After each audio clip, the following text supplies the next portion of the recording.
Ziemassvētki ir skaistākie bērnībā. Kad sniegs ir līdz ceļiem, dāvanas ir milzu brīnums, un mums katram ir kāda neizsapņota dāvana, kāds nepiepildīts sapnis. Šajā video mēs gribam dalīties ar savām bērnības atmiņām, un jūs pat nevarat iedomāties, ko mēs viens par otru jaunu uzzinājām šī video tapšanas laikā. Kopš bērnības mums vienā cieņā ir bijuši ziemas sporta veidi, gan slēpošana, gan hokejs, gan veslidošana, bet nevienmēr to mēs esam varējuši dabūt, tāpēc mēs ļoti labi atceramies ar milzīgu prieku, kad mums uzdāvināja pirmo galda hokeju, un tieši tāpēc ar tādu pašu milzīgu prieku mēs šodien gribam šo spēli dāvināt Imantas bērnam audzēkņiem Ziemassvētkos. Priecīgus Ziemassvētkus! Šodien es gribētu jums pastāstīt par savas ģimenes Ziemassvētku tradīciju. Katru Ziemassvētku mans onkulis gāja uz mežu pēc mūsu Ziemassvētku eglītes. Pēc tam mūsu vecmāmiņa izņēma lielu kasti ar Ziemassvētku eglīšu mantiņām. Tās bija no viņas jaunības, no viņas mātes, no viņas vecmāmiņas. Un arī es katru Ziemassvētku nopērku vienu īpašu Ziemassvētku eglītes rotājumu, kuru ielieku Ziemassvētku eglītē. Novēlu jums radīt savas tradīcijas, kas sirda jūsu sirdis un kuras jūs varat nodot tālāk.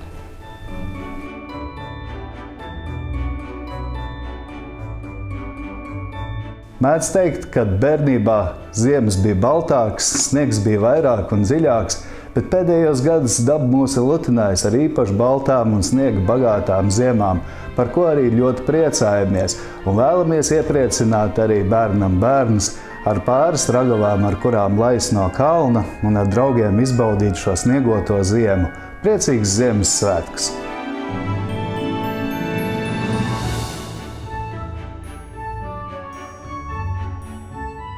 Bērnībā kopā ar brāli un viņa draugiem gājām spēlēt hokeju. Tā kā biju jaunākais, man nācās stāvēt vārtos un bieži dabūt ar ripām pa kājām. Tas bija ļoti sāpīgi, un tādēļ ļoti vēlējos saņemt dāvanā galda hokeju. Diemžēl tajos laikos tas nebija iespējams, un nācās turpināt spēlēt hokeju, nu jau ar mazāk traumām, bet tagad es labprāt kādam uzdāvinātu galda hokeju, lai viņš dzīvo priecīgi un var spēlēt kopā ar draugiem bez traumām. Ziemassvētki ir kopā būšanas laiks, un man vistuvāk sirdī un vissiltāk ir palicis atmiņā šis kopā būšanas laiks ar ģimeni, ar draugiem, kur mēs spēlējamies, izrotājam eglīti, cepam piparkūkas un pirms Ziemassvētkiem rakstam sapņus. To es daru arī šobaldien un priecājos par to, ka visi sapņi ir piepildījušies. Es novēlu jums ticēt sapņiem un piepildīt tos. Priecīgs Ziemassvētkus un laimīgi jauno gadu!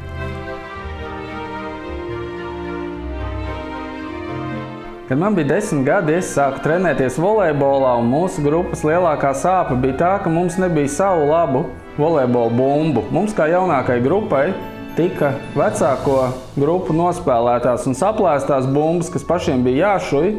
Tās sāpīgi sita par rokām, un mēs arī zinājām, ka tuvākajā laikā Ziemassvētku vecītis mums jaunas bumbas neatnesīs. Tagad laiki ir mainījušies, un es novēlu, lai katram šajos Ziemassvētkos atnāk tas, ko viņi visvairāk vēlās.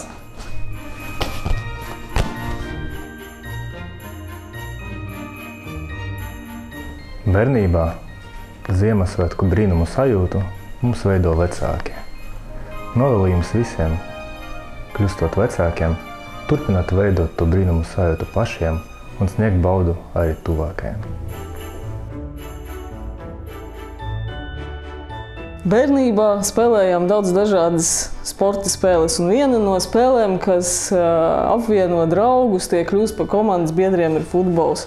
Tāpēc gribam iepriecināt bērnus, dāvinot šo te galda spēli, galda futbolu, lai ir iespēja spēlēt futbolu ne tikai vasarā, bet arī ziemā. Priecīgus Ziemassvētkus!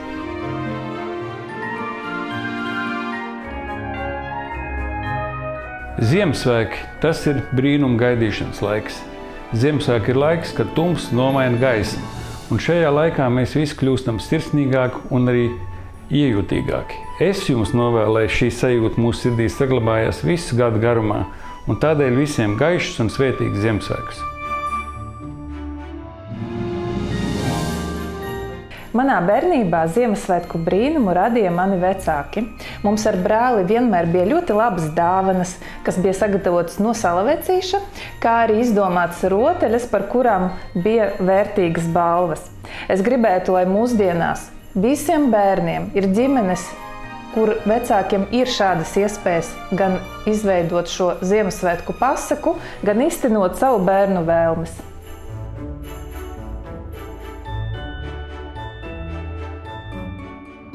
Reiz Ziemassvētkos mums uzdāvināja lācīta garu spalvu.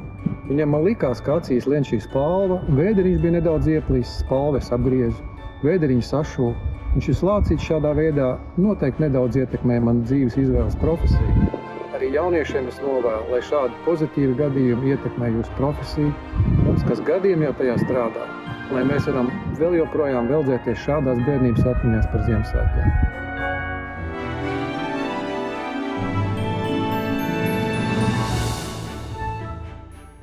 Bērnībā mani aizveda uz klasisko baletu Pētera Čikovska Riekstpodis, un es dabūju emocionālu pārdzīvojumu un ļoti pozitīvas emocijas, kas deva pārliecību, ka brīnumi notiek, tik jātic viņiem. Un, protams, bija parādīta ģimenes mīlestība, spēja dot spēku pārvarēt jebkuru zaudējumus, un, protams, neizsīkama doma par drosmi. Priecīgus Ziemassvētkus!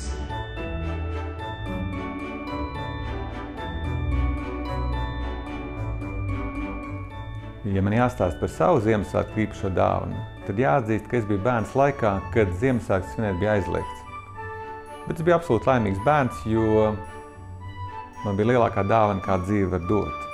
Es piedzimu ģimenē, kur bija mīlēts un ļoti gaidīts bērns. Man bija lielākā dāvana, kā dzīve var dot, beznosacījuma vecāku mīlestību. Šajos Ziemassvētkos mēs gribam iepriecināt bērnus, kuriem pietrūkst ģimenes siltumu. Varbūt mūsu dāvanas un mūsu stāsti palīdzēs tad Ziemassvētku brīnumam. Imantas bērnu nama bērnu sirdīs. Priecīgus Ziemassvētkus!